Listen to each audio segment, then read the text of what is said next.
All right, hello everyone. I hope everyone had a nice little break. And for this next talk, I would love to introduce Ash, the head of privacy at Taceo. Thank you. And yeah, thank you for having me.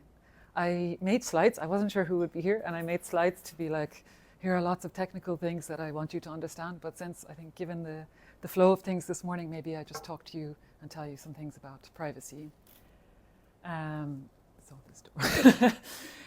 So where do I start? So we talked a lot this morning about privacy, the need for safe spaces, like ways to claim your space, to own it, this kind of stuff. And it, makes me wonder, okay, like fine, but how do we do those things? And we talk about cypherpunk values, and we say like, we should, build things like this. And it's like, okay, but how? And I think one thing that I think all these conversations are kind of nice, but if we can't actually realize these things, I think it's not so good. So talking about them is one thing, but another question is how do we actually build them? And so for me, privacy is a bit like a home. And it's this sort of place where you can be safe, you can close the door, you can stop people from coming in. There is a boundary, there's a barrier, there's some sort of like, consent, like it's like I welcome you into my home or I don't. And I think in a digital space, and our lives are increasingly digital, we don't have such a place, we don't have such a home. And okay, maybe Twitter feels like your home because you spend so much time there, but like there's no way to keep people out. Sure, you can block people, but like they, screenshots, whatever, like you can't anymore, yeah. So it's really hard to actually have a sort of safe space. Like there's no way to make this sort of boundary online. And I think that kind of sucks. And I think when we talk about privacy and having like this kind of safe space, it's not about secrecy necessarily. And I think often these things get conflated with cryptography so much that it's like, okay, we just need secrecy. And as long as everything is secret, we're okay. And I don't think that's necessarily it. It's like, okay, that's one part of it. But there's also the other part where it's like, no, I want to, it's not like I have my home and now I want to shut everybody out forever. That's kind of very lonely existence. I want to be able to invite some people in whenever I want. I want to invite some people for dinner and then for them to leave. I want the same sort of thing in a digital sphere. So for me, this is the sort of privacy thing. It's about control and it's about boundaries. And then there's also the kind of cypherpunk mentality from the 90s where it was about control as well. And like with the Clipper chip thing and like building backdoors into stuff, it's like, okay, the government wanted access to some stuff. This was super heavily criticized for good reason, but it's also kind of understandable where this came from. Like the government might want access to stuff, and it's not completely unnatural that like we want some sort of hybrid world where the good guys get access and the bad guys don't. So it's natural that such a situation would arise. And it's also natural that this was heavily criticized because it's like, okay, well, the government is getting control and they're supposed to be the good guys. But like time and time again, we see that actually that's not the case. So there's a question then, so I kind of say about privacy and about control, but then it's about control for who? So like, should the government have control? Should Twitter have control? Should Binance or whoever is storing my crypto keys have control over my things and my digital life? And so I think it's also very kind of natural and clear to see, like with my house, if we continue with this house analogy.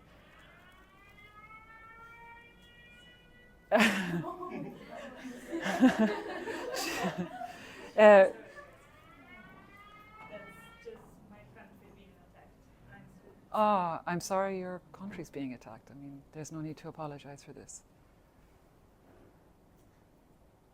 So please continue. I'm sorry. It's really hard to continue when such a thing happens. I'm sorry. We will cut this out. No, but I mean... It's a regular thing. I just forgot to switch off. Okay. I'm sorry your country's being attacked. But thank you for being here and for making us aware of your country and its cultural heritage, and I hope it lives long. And yeah. So I continue the analogy with the house. So with the house, I mean, I don't want to give the key to my house to someone else to manage. I want to go in and leave and lock the door whenever I please. I want to be able to invite whoever I want. I don't want the government to manage who comes into my house and who leaves. And depending on whatever particular I don't want the government to say like, okay, the cops can come into your house when they think you're being bad. It's like, well, no, I mean, they should have some proof, they should have some warrants, and they should, whatever. So you get the idea. Like, I should have control of my keys, I should have control of who comes into my house and who doesn't. And yeah, sure, like, yeah, this is basically it. So we kind of inherently know this, because we kind of, I mean, if you port the sort of real world situation to the digital world, it's like, okay, yeah, naturally we want such a thing in the digital world. And we talk about it a lot. So I think one of the questions is, how do we actually achieve this? And I think one of the first steps towards this, okay, there are many, there's like encryption and all of this, but as I said, this is kind of secrecy, and this sort of keeps everybody out. So is there some sort of middle ground where you have some choice and some control over your data, that you can kind of say, hey, yeah, I allow this person to see this part of me. I have some sort of control, I have some sort of boundaries that I can manage myself. And I think one of the first kind of big steps towards this was with zero knowledge. And I don't know how much you know about zero knowledge. Should I explain a little bit? Yes. So zero knowledge, and like for the backgrounds of people here, are you technical people or non-technical people? Technical. So there's 1, 2 technical people in the middle, and Anne. I'm joking. I'm joking. I don't mean to single you out. But so with zero knowledge, I mean, you can see online like endless, infinitely many technical talks, and it's all technical talks so far, because I think there's not so many people that are not so technical that actually understand it in a way that's nice to hear for people who are not technical. But ultimately, what zero knowledge does is just, it generates a proof about a statement. And this is a bit of a technical thing in itself to say, but like if I say my name is Aisling, I can prove to you that my name is Aisling without revealing that my name is Aisling. Okay, the natural way to prove this would be to show you my passport or something that says my name is Aisling, but then you learn my name is Aisling. And so what is the whole point of proof for privacy, zero knowledge, if I have to reveal to you my name anyway? So then maybe you don't talk about proofs and statements, but you can just talk about something that convinces you. Like a proof is a technical term, is a mathematical term for something that convinces somebody else. So if I want to talk about zero knowledge proofs, I want to say, look, I can convince you that my name is Aisling without telling you that my name is Aisling. How can I do this? Okay, there are mathematical structures that allow this, but like, there are also examples that can allow this in real life. So how can I do this? Maybe I think for a second. So suppose, there's the classic sort of where's Wally example. So suppose I have this where's Wally, where's Waldo, where's Charlie, depending on which country you're from, he's called something different. But this game where there are like many, many people on the page, and you have to spot this guy with the red and white shirt. And zero knowledge proof for this is to say like, or well, if you wanted to prove in zero knowledge that I know where Wally is, I want to convince you that I know where Wally is, I can point to him on the page and say, he's here, you will see the red and white stripy shirt. That's fine, but I want to prove to you in a way that I don't reveal to you where he is. I can take a piece of card, like a huge piece of card with a peephole in it, and I can put the little hole on top of Wally, and you see that, yeah, okay, there's a guy with a red and white shirt. I don't know where exactly on the board he is, but I see that she knows where he is. So this is just something that convinces you that I know where he is. And so this is kind of like a very high level kind of hand-wavy way to say what zero knowledge is. It's like, okay, I can convince you of something, and that's good enough, because as long as we're convinced, that's some sort of truth. And so zero knowledge allows us to then, sort of reveal stuff about ourselves or about our data. And so it is the first boundary setting technology, I think. I don't know if it's the first, but it's at least a very good one that's available today. And another thing is that, okay, there's like the cryptographers and the mathematicians that come up with all these ideas, and they say, yeah, it's great. Look, we have now zero knowledge. We can set our boundaries. We have our privacy. And it's like, well, no, actually, okay, you have some mathematical proofs and you have some scientific papers, but like, I don't feel in my day-to-day life that I still have control over my data online. So then the question becomes, okay, what do we need on top of the scientific papers and the mathematical ideas or whatever? And so now you start to see these zero knowledge applications arising. And I think throughout the day you will hear from like a number of them. There's at least Kitty from Rarimo who will talk about I'm not sure exactly what she's talking about, but like generally everything that they do is zero knowledge based, like either proofs of identity or voting. I'm not sure which workshop she's giving, but like all of them listen to her every time she talks. But all of this is kind of like proving that, okay, I have a particular nationality, so I should be allowed to vote in a particular election. Or yeah, having privacy, it's like, okay, it's not necessarily tied to me or my identity or my particular number. You don't reveal who you are, but you convince either the application or whoever that you have the right to vote. So this kind of stuff I think is really cool. I'm really sorry to interrupt, but I think the mic just died. Oh. Thanks. So yeah, I think now we start to see zero knowledge applications, like Rarimo is one that you will see later. There are also some others. There's one, ZK email, for example, which allows you to prove something in your email. So suppose you received an email from Binance at some point, you can prove I have a Binance account. You don't need to give your account number or your name or your balance or whatever, but like it allows you to prove something that's in your email without showing your emails to people. This is kind of nice. I think this is kind of the first step towards having some sort of boundaries online. But at the same time, it introduces other sorts of problems. So zero knowledge is super cool in the sense that like, yeah, I can convince you of something, but then the question is like, okay, but what can you do with that? Like if you want to convince someone of something, that's fine for maybe like identity verification or access control. It's like, okay, I convince you that I'm over 18 and I should be allowed into the nightclub. That's all you need to know. We don't need to engage any further. I go into the nightclub, everybody's happy. Or I convince you that, yeah, I'm Irish, so I should be allowed to vote in Irish elections. That's fine, I go and vote. That's all, like, no, nothing needs to happen after that.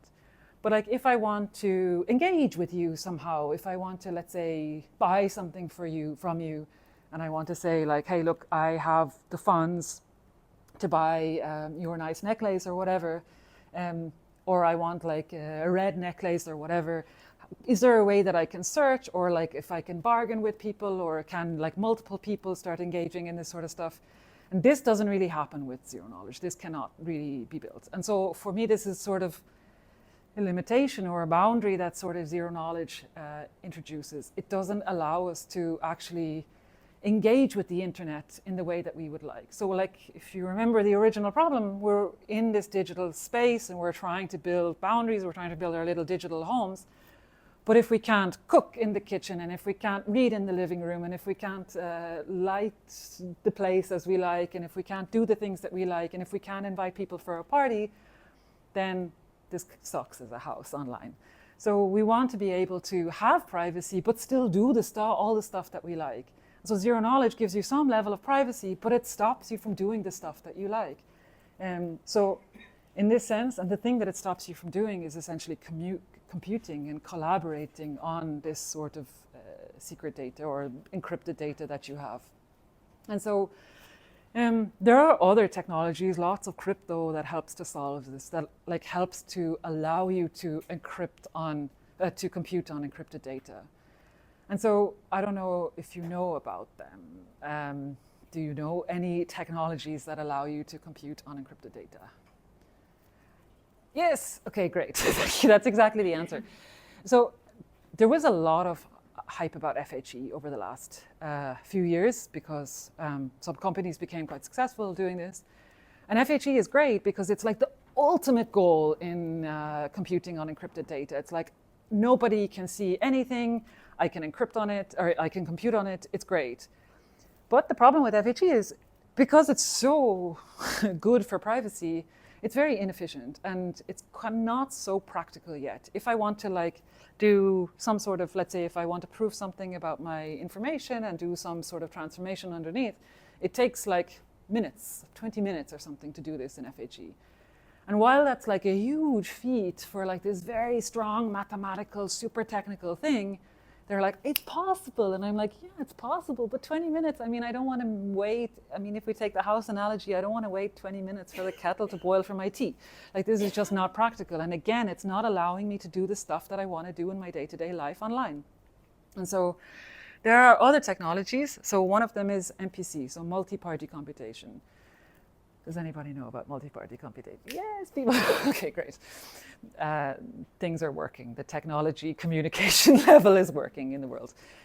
So multi-party computation is a superset, let's say, of privacy tech computing on encrypted data. So FHE is essentially a part of MPC. Zero knowledge is a part of MPC. MPC is like the kind of general umbrella that covers all of this stuff.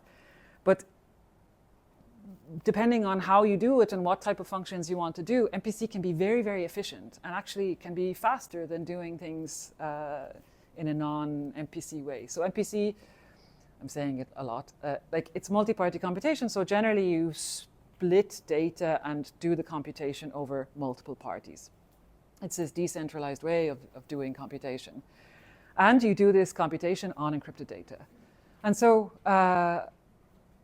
one question then is like, okay, so we have this ZK stuff that gives you the nice privacy, and we have this MPC that gives you the nice sort of way to do computation on encrypted data.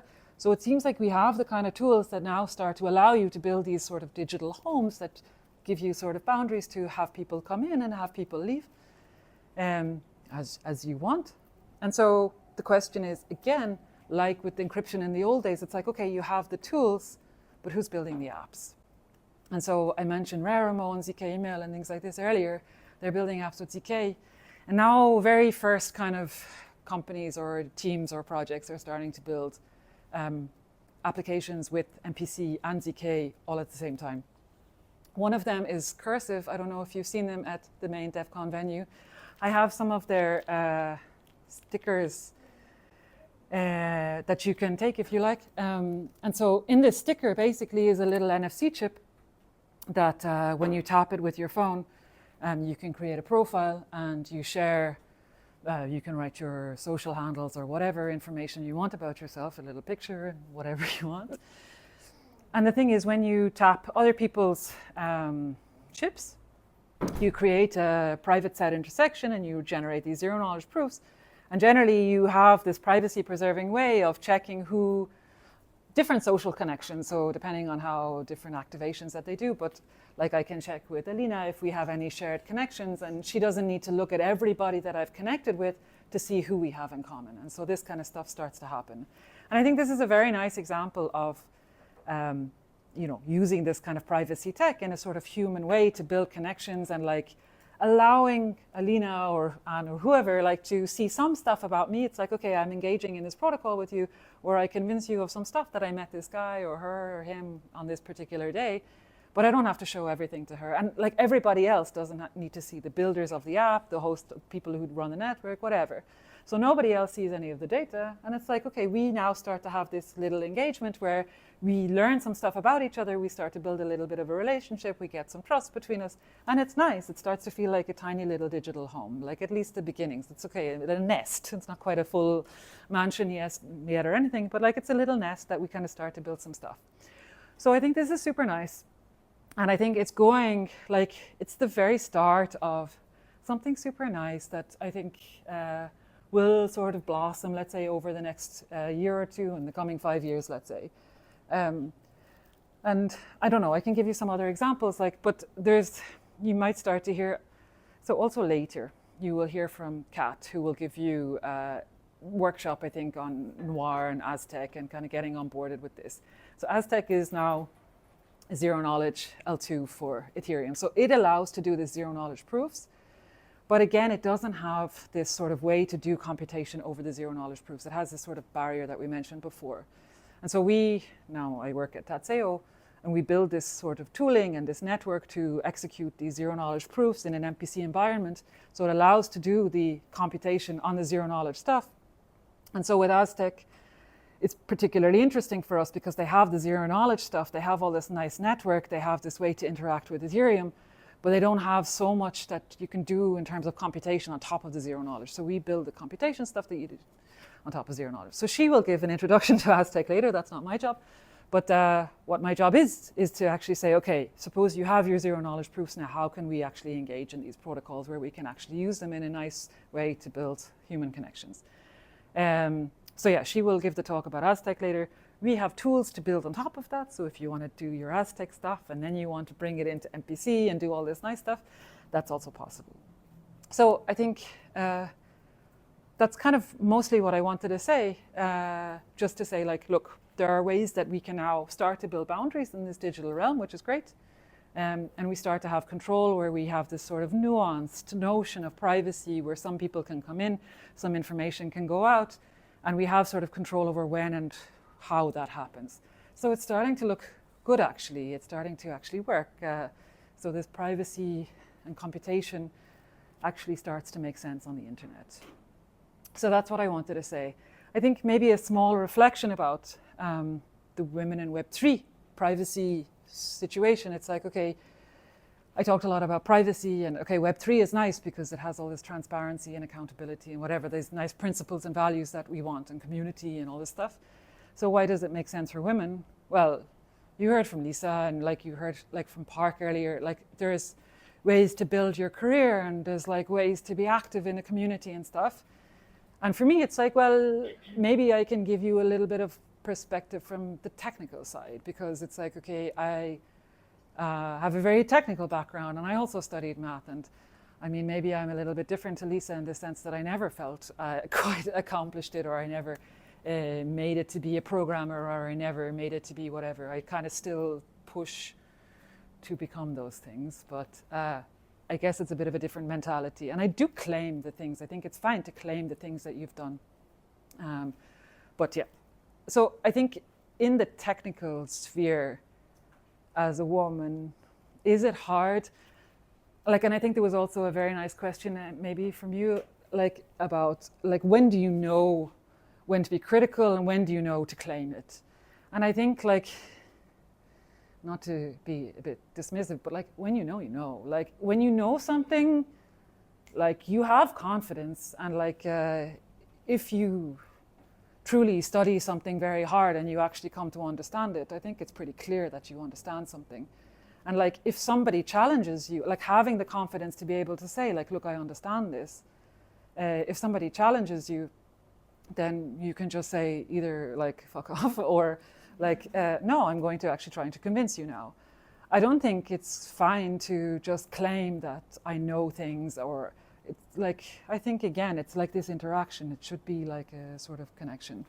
And this is sort of hard because like men can be quite aggressive, not aggressive, but like more pushy than I am. I'm kind of maybe a bit more gentle, and I don't like to start fights, and I like to avoid conflict and things like this. So yeah, it can be difficult to actually get to the point with some egotistic men who want to push a point. It's like, well, you just have to have patience to try and convince them, I think. But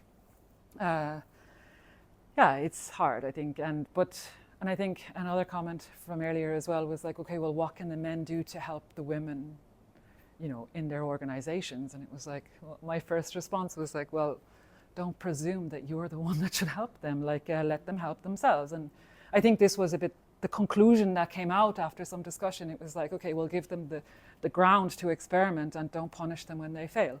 So this is nice. But yeah, so yeah, I guess I don't have so much more reflections on that. But I think for me, I rather not focus so much on this women versus men or genders or whatever, like sort of things. I just want to be supportive to the people who I feel deserve to be supported based on the principles that I adhere to, and that's fine. So yeah, that's all from me. Thank you very much. If you have questions. It was a little bit of a ramble at the end, sorry.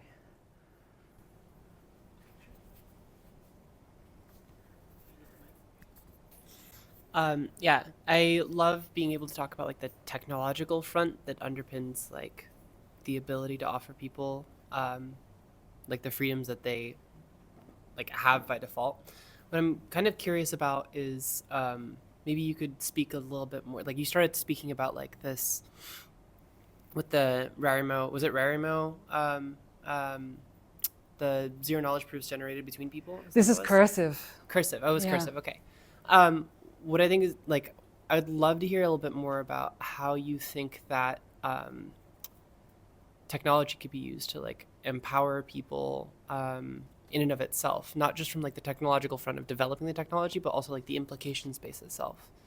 That's something you're open to. Actually, I mean, one of the first, it's a bit of a non-answer, but one of the first and most interesting comments that I got from somebody, like we held an event at the ZK Summit in Lisbon, and somebody said, I think I was complaining a little bit that like a lot of the cryptographers are not interested in using these things because they're just lazy or whatever, like they don't really use socials. And I was like kind of saying it's a bit disappointing because like they should support it and they should like get behind it and say like and try it out and see like about the usability and all. And somebody said like, but I just don't want to share my data, like you know, like I don't want to engage in this stuff. Like of course I want to support it because I think it's cool, but like I don't want to sign up for Twitter just to try it out. And it's like, and I don't want to like send data out of my phone just to try it out. And it's like, oh, okay, yeah, like, of course. I mean, this is so stupid that you even had to say this to me. I'm sorry, like that I even presumed that everyone wants to share their data. Like this is how kind of crazy, like how, not that I'm crazy, but like this is how digitized we have become and brainwashed that like we have to constantly send information out. So I think like one of the first things that it does is that it gives you the choice. Like you can do it if you want and you don't have to if you don't want. And if you do it, like you can do it in the way that you like. And so like, I don't know if Twitter is the best example, but like either now it's like it's 0 or 1. It's either like you don't use it at all or like you're fully public, like, and you know, everything. And the same, okay, Twitter is even not that good of an example because it's a centralized organization that like maybe closes down and like dies at some point. But like the blockchain isn't. And you know, if you do transactions on chain or if you do like whatever sort of interactions with a blockchain, it's there, like, and it's publicly visible for everybody. So like either you fully engage, like either like you're fully public or you don't engage at all. And then it's like, you know, restricting. And so I think it allows you to start playing around with yourself and like trying things out, like as when you're a teenager or whatever, like you read certain books without fear. Okay, well, maybe you're a lot younger than me, but when I was a teenager, there was not so much internet. So I could read without fear that I was being like surveilled or whatever, or like I could listen to music that was maybe a bit weird and like, maybe I like it, maybe I didn't, maybe I moved on a week later, or maybe it became part of my personality or whatever. But like, we had all these experiences that allowed us to kind of like experiment with life and not be judged forever based on this stuff. And I think that's what it allows. It allows you, like, it gives you this sort of space to experiment with different people or like have conversations to grow and like, yeah, just try things and fail without being surveilled fully. So, I mean, I guess the question ultimately is, okay, yeah, there's the cursive app. What does this allow? It's like, well, what does privacy allow you?